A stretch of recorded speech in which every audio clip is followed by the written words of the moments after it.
Hello all, welcome to Paritranaya.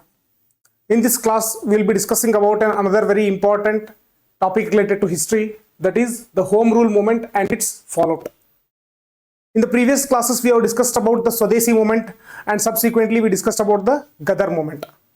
We know how after the Swadeshi movement or at the time of Swadeshi movement, the split occurred between the moderates and extremists. And in this phase, we will be looking into the aspect wherein extremists will be rejoining the Indian National Congress, and also an important movement, that is Home Rule movement. So how this Home Rule movement and how the joining into the merging back into the Indian National Congress, all of them are related. We'll look into this topic. So in the previous topic that we discussed about the Gadar movement, we saw that when World War I was taking place, Britain participated. So before independence, so our India was called as British India or British India.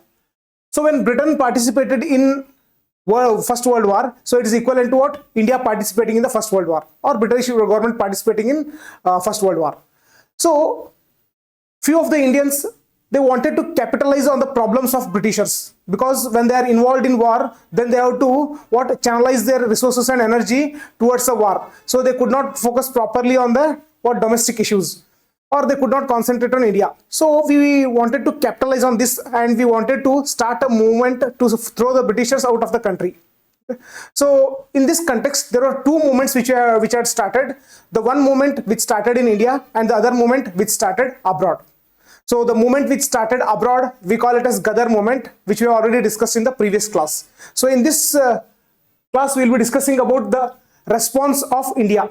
Okay, so that is Home Rule movement. So Home Rule movement was the India's response to First World War, whereas Gadar movement was India's response to First World War from abroad. Okay, from abroad. So here, let us try to connect various things from exam point of view. So we know that as the end result of Swadeshi movement, Lokmanya Bal Gangadhar Tilak was sent to jail. So in this context, Bal Gangadhar Tilak was released from after being in jail for close to 6 years. So where he was he was put into jail at Mandala in Burma, that is present day Myanmar. So after coming back from jail, so he wanted to start a Home Rule movement on the lines of Irish Home Rulers. So in Ireland, a similar kind of movement existed. So wherein they wanted to throw the colonizers. So similarly, Lokmanya Tilak also plan to start this movement called as Home Rule movement on the lines of Irish Home Rulers. A very important point to note from exam point of view, because most of the times they'll ask a question. So Home Rule movement of India was based on the similar such kind of movement of which country? It is Ireland or Irish Home Rulers. Now when it comes to Home Rule movement, there are two important personalities associated with it. One is Lokmanya Bal Gangadhar Tilak, another one is Annie Besant. So both of them, they started Home Rule leagues, but at different time and at different places. And the area in which Lokmanya Tilak's organization worked was different from the area in which Annie Besant's organization worked. So we should look into those aspects later on. So Lokmanya Tilak, he set up the Home Rule League at the Bombay Provincial Conference, which was held in Belgaum in April 1916. So very important point to note. So questions might be asked in prelims. So where was the Home Rule League established? So it was established at a Bombay Provincial Conference, and which was held in Belgaum in 1916. Okay, very important point. Next, later on we'll look into the Annie Besant's Home Rule League as well. So we need to understand that the areas where Tilak's league worked was different from the areas where Annie Besant's league worked. So in this context, we need to understand that Tilak's league was to work in Maharashtra. So it worked in Maharashtra, excluding Bombay city. It did not work in Bombay city. Next, it worked in Karnataka, okay, and central provinces. This was the area where Tilak's Home Rule League worked.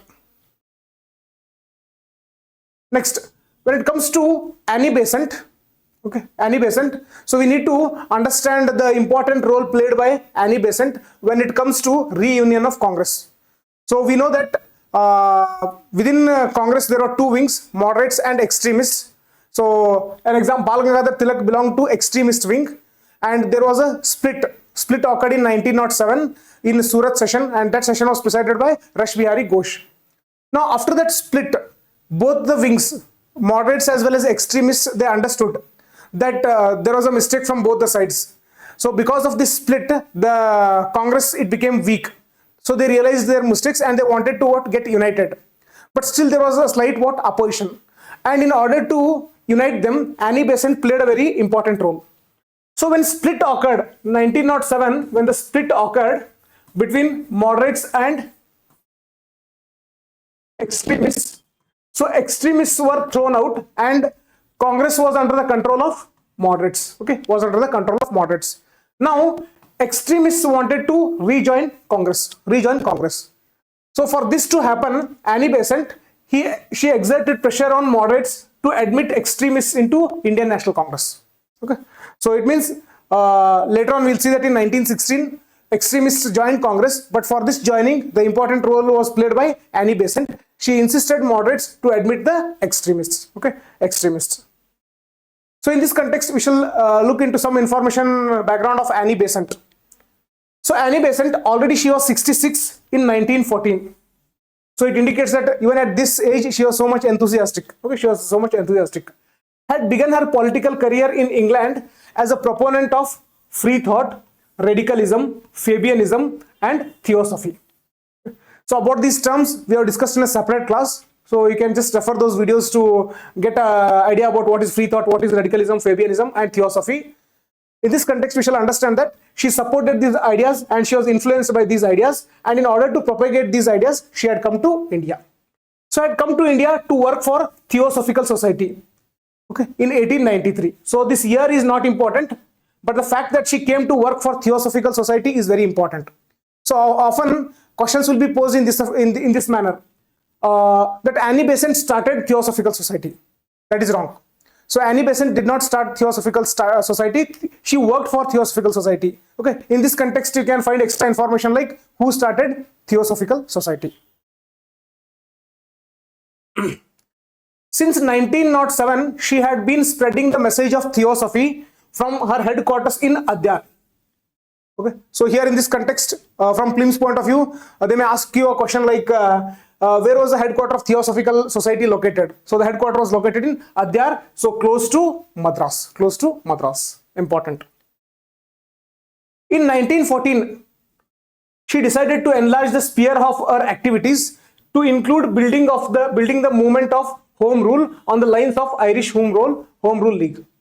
So in 1914, she thought that rather than just spreading the message of Theosophical Society, I need to expand the sphere of activities. And in this expansion, she wanted to include the national consciousness and build the Home Rule movement, similarly on the lines of Irish Home Rule League.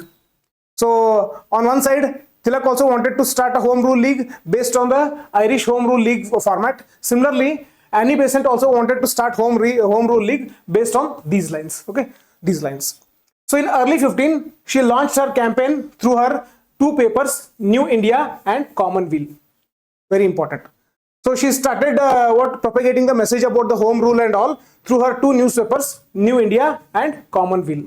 So very important point to note, UPSC focuses often on organizations and the founders of the newspaper. In this context, we need to know that New India and Commonweal were the newspapers launched by Annie Besant. Next, in September 1916, she announced the formation of the Home Rule League with George Arundale, her theosophical follower, as the organizing secretary. So on one side, Bal Gangadhar Tilak also started Home Rule League. On the other side, Annie Besant also started Home Rule League. So both of them, they worked in different areas. Okay, in different areas. So an important point to note here is George Arundale was organizing secretary of the Home Rule League. Home Rule League belonging to whom? Belonging to Annie Besant. A very important point to note. Okay, important point to note. Next, her organization was much looser than that of Tilak. So this is also important point to note. So there were what? Home Rule League. So there were two Home Rule Leagues. One started by Bal Gangadhar Tilak. Next, another started by Annie Besant. So here George Arundale associated with Annie Besant. Okay, but among these two leagues, which one was relatively stronger? So Bal Gangadhar Tilak's league was relatively stronger compared to that of Annie Besant. Next, in this context, other famous personalities associated with her organization. So C.P. Ramaswamy Iyer, B.P. Wadia. So they were all associated with what? Annie Besant's wing of Home Rule League. Okay, C.P. Ramaswamy Iyer and B.P. Wadia. Similarly, later on, Jawaharlal Nehru also joins Home Rule League of Annie Besant. So why? We shall look into the reason later on. Similarly, B. Chakravarti and J. Banerjee, they also joined. Next, Indian session of 1914. So here it's important. So we know that Annie Besant plays a very important role for the merger of extremists into the Indian National Congress fold. So this she tried first in 1914. Okay, 1914. So the session was held in the 1914 annual session. What happened? Feroz Shah Mehta and his Bombay moderates. Okay, so in Indian National Congress in 1914 there were only moderates. Okay, there were only moderates. There were no extremists. But within moderates, Feroz Shah Mehta on one side, and on the other side Gopal Krishna Gokhale. Feroz Shah Mehta and his Bombay moderates succeeded by winning over Gokhale and Bengal moderates in keeping out the extremists. It means Gokhale and Bengal moderates, they were in favor of admitting extremists, but Feroz Shah Mehta was opposed to it. So in this fashion, Feroz Shah Mehta succeeded over Gokhale. Feroz Shah Mehta, along with Bombay moderates, succeeded over Gokhale and Bengal moderates in keeping the extremists out. So in 1914, the attempt made to admit back the extremists failed because of the strong opposition of Feroz Shah Mehta. In 1915, what was decided that in the annual session of 1915, it was decided that extremists be allowed to rejoin the Congress. So in 1914 it was not possible, but in 1915 it happened. Okay, so in the next session, let us allow the extremists to join back into Indian National Congress, and they were able to take this decision because in the previous session there was a strong opposition from Feroz Shah Mehta, but in the meantime the death of Feroz Shah Mehta occurred and there was no strong opposition for the admission of extremists. That is why in 1915 session it was decided that in the upcoming session extremists will be permitted to join back into Congress. Okay, Congress. In this context, there are a few other extra information that we need to remember. So Bengal paper called as Young India. So they may ask you a question, who started it? Jamna Das, Dwarka Das, Shankarlal Banker and Indulal Yagnik. They started a Bombay paper called as Young India. They also launched an All India Propaganda Fund to publish pamphlets in regional languages and in English. So in order to spread the message of Home Rule League, so the proper channel was to distribute the pamphlets. So, and definitely it will involve cost. So in order to bear this cost, in order to mobilize the funds, they created a fund called as All India Propaganda Fund. So from exam point of view, they may ask us a question like, who started Bombay paper Young India? We should be able to recall this name. We should be able to identify these names. Similarly, who started All India Propaganda Fund during the Home Rule League movement? So again, we should be able to recall these names. Now, here another point to note here is, if you search about Young India in internet, generally it will point to Gandhiji. So we will get confused whether Young India was started by these three personalities or Gandhiji. So both of them, they had started similar kind of newspaper. It will lead to confusion. So tomorrow in the examination, if there is an option of Gandhiji, then it will be correct. But apart from Gandhiji, if they have mentioned about those options, then that will also be correct. But in the same question, they will not give an option of both Gandhiji as well as these three personalities. So need not worry about it. Okay, need not worry about it. In this context, Servants of India Society. So whenever an organization appears, we are aware that we should be aware of the founders. So Servants of India Society was started by Gopal Krishna Gokhale. Next, a very important session of Indian National Congress, which was held in Lucknow. Okay, why important? Because in this session, extremists rejoined into Congress. So this session was held at Lucknow session of Congress in 1916. So Tilak and his men, that is extremists, were welcomed back into the Congress by the moderate president Ambika Charan Majumdar. Very important. So 1916 session was held at Lucknow. Who was presiding it? Ambika Charan Majumdar. Next, why it is important? Because extremists were admitted back into Congress. So in this context, we need to know about this special information. So Congress special or the Home Rule special, what is this? A special train known so was organized to carry the delegates from Western India to Lucknow. So as the session was held in Lucknow in Uttar Pradesh, so people from part of the Western India, they went to Lucknow, okay, through a special train. So special train, and that special train is called as Congress special or the Home Rule special. So all the Home Rule members, they traveled through this train. So this trend continued in the subsequent annual Indian National Congress annual sessions. That is why Tilak's Home Rule League established a tradition that was to become an essential part of the later Congress annual sessions. So once it started in 1916, subsequently in every annual session, there used to go a train called as Congress Special or Home Rule Special. So in which all the home rulers used to travel. Okay, important development related to 1916 Lucknow session. Important or worthy point to note from examination point of view as well. Next, another important point here is the famous Congress League Pact, popularly known as Lucknow Pact, was signed. So again, this pact is very important.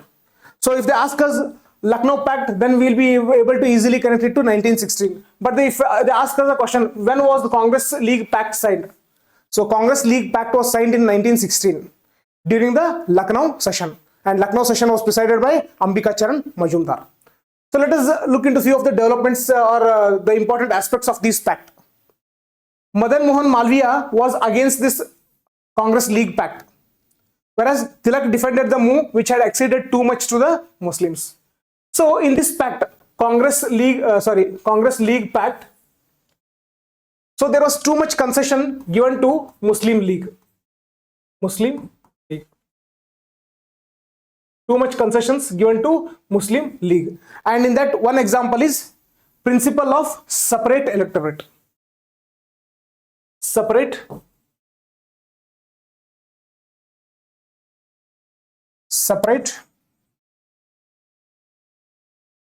electorate. So what is this principle of separate electorate? So separate electorate means only people belonging to that particular community will vote for them. If a Muslim candidate contests, then only Muslim will vote for them. If there is a separate electorate for women, then only women will vote. If there is a separate electorate for scheduled caste, then only scheduled caste people will vote.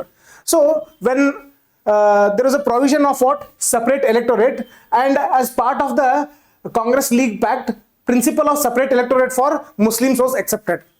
So this was a kind of what? This was a kind of concession given to Muslims. Okay, or it was concession given to Muslims. So Madan Mohan Malviya was unhappy with it. Okay, so he was unhappy. Whereas Tilak, he defended the move.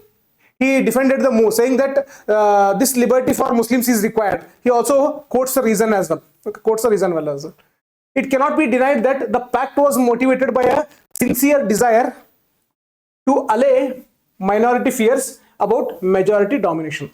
So in India at that time, majority is Hindu and minority is Muslim. So in order to what, reduce the fear of the Muslims, the minority community, about the majority domination, so that move was required. So it was a defense stand taken by Tilak. Okay, defense stand taken by Tilak. So again, here also there are worthy points to note. So when it comes to what Congress League Pact, whether Madan Mohan Malviya was in favor of it? No, he was not in favor of it. Whether Bal Gangadhar Tilak was in favor of it? Yes, Bal Gangadhar Tilak was in favor of it. So these are the important points to note.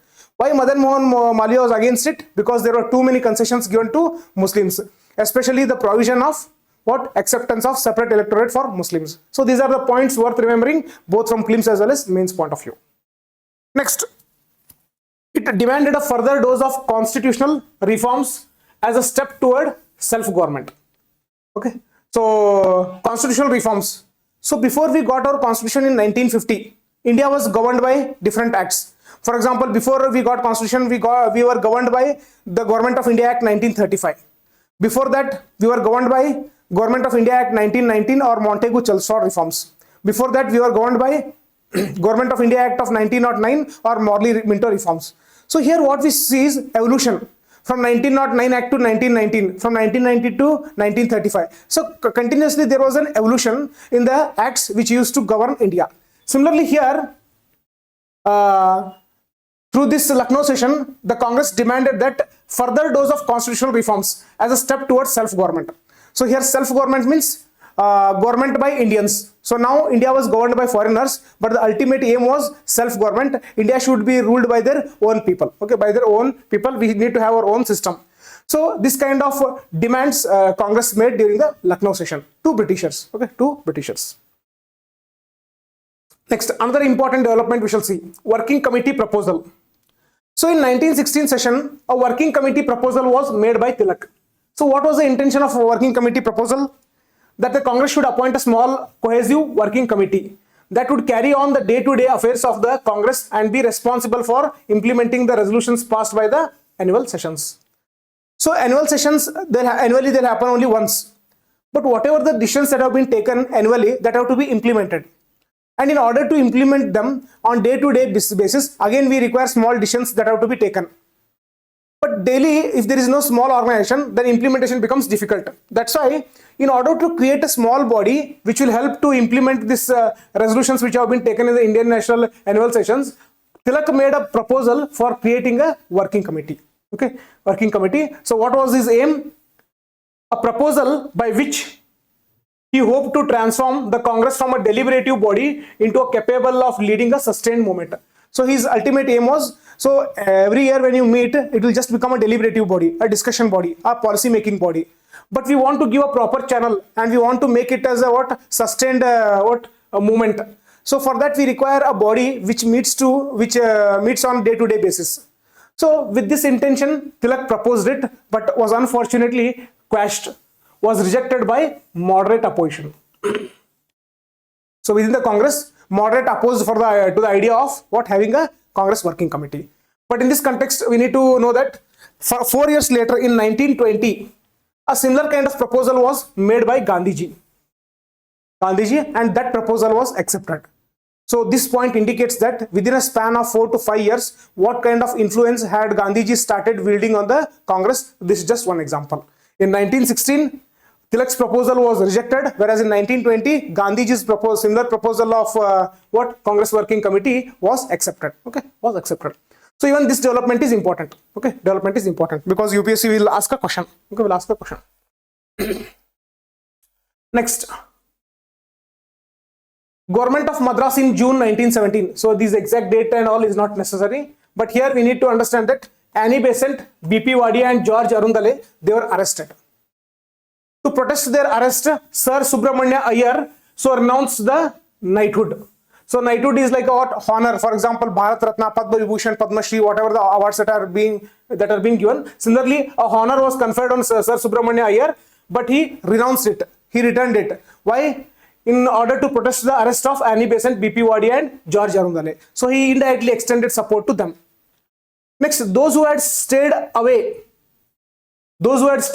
including moderates like Madan Mohan Malviya, Surendranath Banerjee, and Muhammad Ali Jinnah, now enlisted as members of Home Rule Leagues to record their solidarity. So in order to protest against the arrest of Annie Besant, so Madan Mohan Malviya, Surendranath Banerjee, and Muhammad Ali Jinnah, they will join Home Rule League, so that indirectly it will act like extending support to Annie Besant. Okay. Similarly, here in this context, these names are also important. Shankarlal Banker, Jamnadas Dwarkadas. So they also played an important role in securing the release of Annie Besant. So Gandhiji will ask them, okay, to do some work. What is that? At Gandhiji's instance, they collected signatures of 1,000 men willing to defy the internment orders and march to Besant's place of detention. So Besant was arrested and placed in a particular jail. So Shankarlal Banker and Jamnadas Dwarkadas, they collected signatures of 1,000 people. So who are willing to march to what place where Besant was kept in detention. So it was like indirectly extending support to Besant and securing her release. So based on Gandhiji's words, so they did this. So even these points are also worthy, okay, worthy from what exam point of view. Next, very important, Montego Declaration. Montego Declaration of 1917. So where did it happen? House of Commons. So Montego, he was the Secretary of State. In House of Commons means, now in India we have Lok Sabha and Rajya Sabha. Similarly in Britain we have House of Lords and House of Commons. So in Britain's Lok Sabha, Montego, he made a speech, he made a declaration. So from that speech what we'll understand is increased association of Indians in every branch of administration. So increased association of Indians in every branch of administration. So when it comes to administration, there are different branches. For example, one branch may be Home Department, Defense Department, next Agricultural Department. So there are numerous departments. So he said that in every branch, Indians association will increase. So it indicates gradually, so the control will go to India or the people, Indian people, and gradual development of self-government institutions.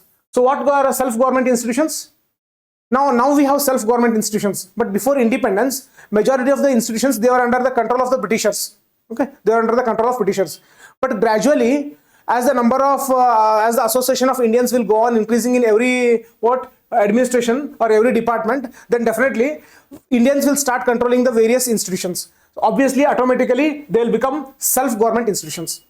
Because in our institutions, whether it is Supreme Court, High Court or every institution, if Indians start holding that position, then it means they have become self-government institutions because Indians are the key people over there. So this Montego Declaration gave an indication that it will lead to a gradual development of self-government institutions in India. Okay, in India, with the progressive realization of responsible government in India. So the ultimate aim was to create a responsible government in India. So what is responsible government? So presently we have a responsible government, but before independence we did not have a responsible government. So when we say responsible government, government should be responsible to people. Okay. So now today government is responsible to people. How? If government does not perform well, then what we will do? After 5 years we will change the government. Okay, we will elect a different government. So in this fashion, it is a responsibility of the government to work as per the expectations of the people. So if the people's expectations are not satisfied, then that government will be changed. So such a government which works as per the expectations of the people is called as responsible government, and when it fails to work as per the expectation of the people, then that government can be removed. So before there was no such kind of provision, but here Montego Declaration indicates that gradually India will move towards the realization of what becoming a responsible government, creating a responsible government in India. So here we saw the words of what? Montego.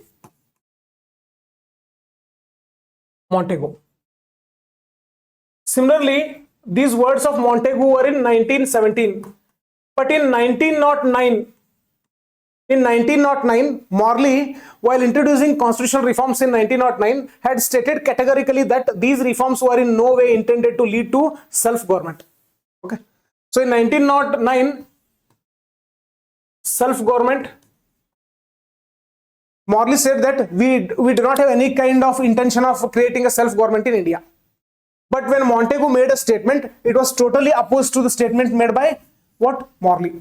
So in 1909, Morley said that there can be no, we'll never give a self-government in India. Whereas Montego's words indicates that there is a intention to give a self-government or create a self-government in India. So his words were totally against the words made by Morley. Within a span of around 9 to 10 years, so there was a great change of the Britishers to a great change in Britishers' attitude towards India. Okay, attitude towards India. So what does this mean? The importance of this Montego Declaration was that the demand for home rule or self-government could no longer be treated as seditious. So now the movement which we had initiated, home rule or self-rule, so now before it was considered seditious, means anti-national movement it was considered. Okay, it was considered as a anti-national. So anti-national activities are termed as seditious. So the home rulers, whatever the activities they were doing, it was considered as seditious, anti-national activity. But because of the Montego Declaration, because of the Montagu Declaration, whatever the activities the home rulers were doing, so they will no longer be considered as what? Seditious, because as per the Montagu Declaration, the ultimate aim was to give a self-government or create self-government institutions in India. So the intention of home rule leaguers and the statement made by Montagu almost indicated the same. So now the activities of home rule league can no longer be treated as seditious or sedition. So because of this statement, Annie Besant was released from the jail in 1917 and was elected president of Indian National Congress. So very important. So who became the president of Indian National Congress in 1917? It is Annie Besant. Annie Besant. Next, in this context, so most of the aspirations of Indians were satisfied. Because of this, home rule league became weak. Okay. Apart from that, one more reason. So libel case. So Tilak went to London to pursue this case that he had filed against Valentine Chirol. So Valentine Chirol was a person who had written a book called as Indian Unrest. So Tilak was unhappy with the contents of this book. That's why he had filed a case against Valentine Chirol. And in order to fight this case, Tilak went to London. And that case is called as libel case. So even these questions can be asked in prelims. Okay. So libel case is associated with Bal Gangadhar Tilak, and Indian Unrest was done by Valentine Chirol. So when he went to pursue this case, so Tilak was away for many critical months. He was away, and thus home rule movement was left leaderless. And when any movement is left leaderless, then definitely that movement cannot be sustained. That is why home rule league movement became weak. Next, First World War. In the meantime, we also know that home rule league started as a response to the First World War. In the meantime, First World War also came to end in 1918. So all these various situations, so they led to the decline of home rule movement. But in the meantime, another very important development that was happening was the arrival of Gandhiji. So now the activities of home rule and other leaders, they declined. Now the rise of Gandhiji will take place. So Gandhiji had already made a name for himself with his leadership of the struggle of the Indians in South Africa.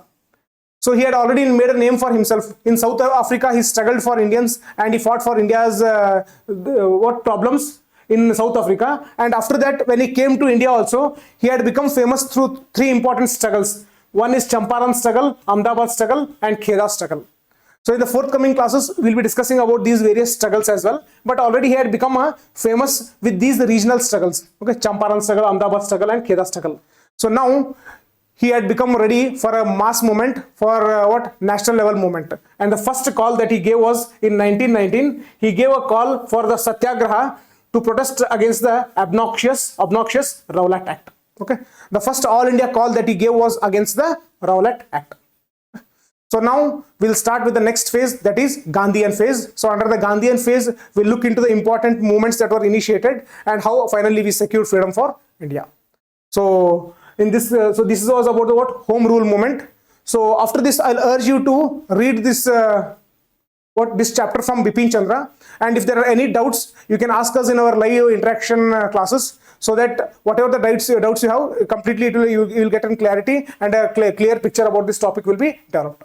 And this information which we have presented here, it is sufficient from both prelims as well as mains point of view. So similarly, in the subsequent classes, we'll be discussing about the other important topics related to UPSC. For all our further updates, subscribe to our channel and hit on the bell icon. Thank you.